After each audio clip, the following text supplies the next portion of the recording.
السلام عليكم ورحمة الله وبركاته. الحمد لله رب العالمين. الصلاة والسلام على رسول الأمين وعلى آله وأصحابه أجمعين. أما بعد فاتقوا الله عباد الله. وعن براء بن عازب رضي الله عنه قال كان رسول الله صلى الله عليه وسلم ذبح بالشاة فقال بسم الله والله أكبر. റവാഹു അബൂ ദാവൂദ്. ബഹുമാന്യരായ മുഅ്മിനീങ്ങളെ, തഖ്വയോടെ ജീവിക്കണമെന്ന് ഉണർത്തുകയാണ്. ഉളഹിയ്യത്തുമായി ബന്ധപ്പെട്ട് പ്രവാചക സുന്നത്തിൽ നിന്നുള്ള അവസാനത്തെ ക്ലാസ്സാണ്. ഉളഹിയ്യത്ത് നാം നൽകുമ്പോൾ ആവർത്തിച്ചു പറയുന്നു, തഖ്വയാണ് പ്രധാനം. തഖ്വ എന്ന ഹൃദയവിശുദ്ധി വിട്ടിട്ട് ഒന്നും ചെയ്യാതിരിക്കുക. നമ്മൾ വാങ്ങിയ മൃഗത്തിൻ്റെയോ അല്ലെങ്കിൽ നൽകുന്ന ഉളഹിയ്യത്തിൻ്റെയോ പ്രൗഢിയല്ല അള്ളാഹുലേക്ക് എത്തുക. ഒന്ന്, നമ്മൾ ചെലവാക്കിയ ഹലാലായ സമ്പത്ത്.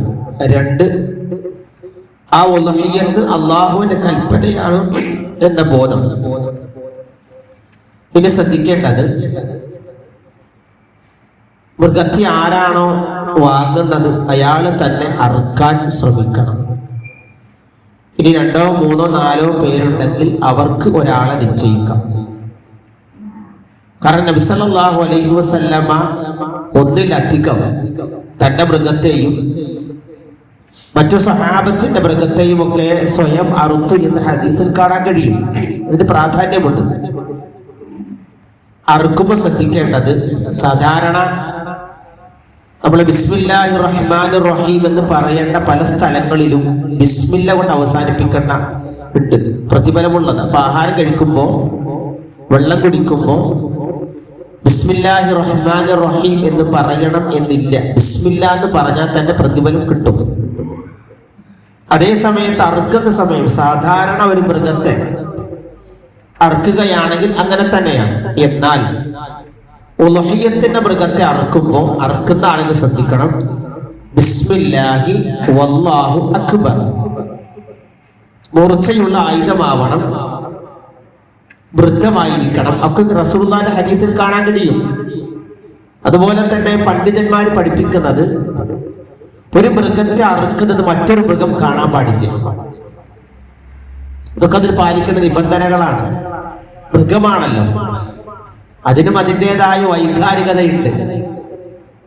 അപ്പൊ ഒരു മൃഗം അറുക്കുന്നത് മറ്റു മൃഗത്തെ കാണാത്ത രൂപത്തിൽ മാറ്റിക്കെട്ടണം എന്നതാണ് ഹദീസുകളിൽ വന്നിട്ടുള്ളത്. അതൊക്കെ ശ്രദ്ധിക്കേണ്ട വിഷയങ്ങളാണ്.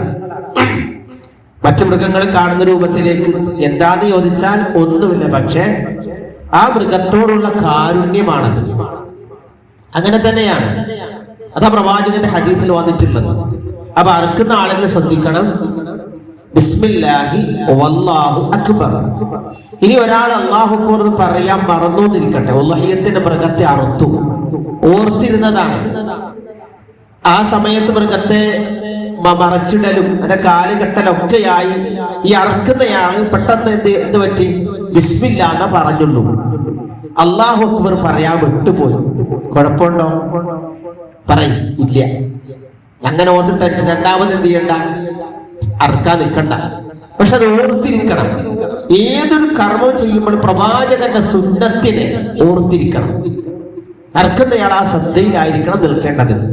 പിന്നെ ശ്രദ്ധിക്കേണ്ടത്, കുലു, അതിൽ നിന്ന് നിങ്ങൾ തിന്നണം. സൂറത്തുൽ ഹജ്ജിൽ അല്ലാഹു പറഞ്ഞിട്ടുണ്ട്, കുലു, നിങ്ങൾ കഴിക്കണം. നിങ്ങൾ നിങ്ങളുടെ വീട്ടുകാരും അതിൽ കഴിച്ചിരിക്കണം. പിന്നെ ആ മാംസം സാധുക്കളായ, ഖുർആൻ പറഞ്ഞ മിസ്കീൻ, ഫക്കീർ, അങ്ങനെയുള്ള ആളുകൾക്ക് അത് വിതരണം ചെയ്യണം. ഒരൊട്ടകത്തിന്റെ പുറത്തൊരു തുണി കിടന്നു. പ്രവാചകൻ പറഞ്ഞു, അത് നിങ്ങൾ സ്വതക്ക ചെയ്യണം. അതുപോലെ തന്നെ സാഹചര്യം അനുസരിച്ച്, ഇപ്പൊ ഈ തോലിന്റെ കച്ചവടങ്ങളുണ്ടോ എന്ന് എനിക്കറിയില്ല, തോല് സ്വതക്കയായി കൊടുക്കണം. അങ്ങനെയാണ് പ്രവാചക ഹദീസിൽ വന്നിട്ടുള്ളത്. അത് ഉപയോഗിക്കുന്ന ആളുകൾ ഉണ്ടെങ്കിൽ അങ്ങനെ സാഹചര്യം പോലെ എങ്ങനെയാണോ, ചില സ്ഥലങ്ങളിലൊക്കെ കുഴിച്ചു മൂടുന്നത് കാണാൻ കഴിയും, അതങ്ങനെയാണ്, അനുവദനീയമാണത്. കാരണം ഇപ്പോഴത്തെ സാഹചര്യത്തിൽ അത് വാങ്ങാൻ ആളില്ലാത്തൊരവസ്ഥയുണ്ട്. ഉണ്ടെങ്കിൽ അങ്ങനെ കൊടുക്കുമെങ്കിൽ ഉപയോഗിക്കുന്ന ആളുകൾക്ക് അത് സ്വതക്കയായി നൽകലാണ് പ്രവാചക ഹദീസിൽ വന്നിട്ടുള്ളത്. അപ്പോ അള്ളാഹുവിന്റെ നാമം ഉച്ചരിക്കാൻ മറക്കരുത്, പ്രവാചകന്റെ സുന്നത്തുകളെ പാലിക്കണം. അതുപോലെ തന്നെ നാമം നമ്മുടെ കുടുംബവും ഭക്ഷിക്കണം, സാധുക്കളായ അർഹതപ്പെട്ട ആളുകൾക്ക് കൊടുക്കണം. അതോടൊപ്പം തന്നെ അമുസ്ലിമീങ്ങളെയും പരിഗണിക്കണം. എങ്ങനത്തെ അമുസ്ലിമീങ്ങളാണ്? ഇസ്ലാമിനെ നിന്ദിക്കാത്ത, ഇസ്ലാമിനെ പരിഹസിക്കാത്ത, ഇസ്ലാമിനെ കളിയാക്കാത്ത, മുസ്ലിമീങ്ങളെയും ഇസ്ലാമിനെയും അള്ളാഹുവിനും ആക്ഷേപിക്കാത്ത ആളുകൾ നമുക്കിടയിലുണ്ട്. ഇപ്പൊ സക്കാത്തുമായി ബന്ധപ്പെട്ട അള്ളാഹ് പറഞ്ഞില്ലേ, മുഅല്ലഫത്ത് ഖുലൂബ്, ഹൃദയം ഇണങ്ങിയ ആളുകൾ അവർ മുസ്ലിമീങ്ങളല്ല. ഖുർആൻ അങ്ങനെയാ പറഞ്ഞത്. അപ്പൊ അങ്ങനെയുള്ള അയൽവാസികൾ, നമ്മുടെ പള്ളിയുമായി ബന്ധപ്പെടുന്ന, നമ്മളെ സഹായിക്കുന്നവർ, അല്ലെങ്കിൽ ഈ ഉദ്ഹിയ്യത്തിന്റെ മാംസം കിട്ടിയാൽ കൊള്ളാമെന്ന് ആഗ്രഹിക്കുന്ന ആളുകൾ വ്യാപകമായി കൊടുക്കണമെന്നല്ല. മുസ്ലിമീങ്ങൾക്കിടയിൽ ജീവിച്ചു കൊണ്ടിരിക്കുന്ന, ഇസ്ലാമിനോട് സ്നേഹവും മമതയുമുള്ള, ഇസ്ലാമിനെ നിന്ദിക്കാത്ത, പരിഹസിക്കാത്ത, ഇസ്ലാമിനെ ഇഷ്ടപ്പെടുന്ന ആളുകളുണ്ട്, അവരെയും അതിന്റെ കൂടെ പരിഗണിക്കണം എന്നത് ഹദീസുകളിൽ പ്രവാചകൻ സല്ലല്ലാഹു അലൈഹി വസല്ലമയും പണ്ഡിതന്മാരും പഠിപ്പിക്കുന്നതാണ്. അതുകൊണ്ട് ഉദ്ഹിയ്യത്തുമായി ബന്ധപ്പെട്ട പ്രവാചകന്റെ സുന്നത്തുകളൊക്കെയും നമ്മുടെ ജീവിതത്തിൽ പകർത്തുക. ഉണർത്താനുള്ളത് ഇന്ന് ദുൽഖഅദ് 30 ഇന്നലെ കേരളത്തിൽ പറ കണ്ടിട്ടില്ല, അതുകൊണ്ട് ഇന്ന് ദുൽഖഅദ് 30 ഇൻഷാ അല്ലാഹ് നാളെ ദുൽഹജ്ജ് 1 പ്രവേശിക്കും.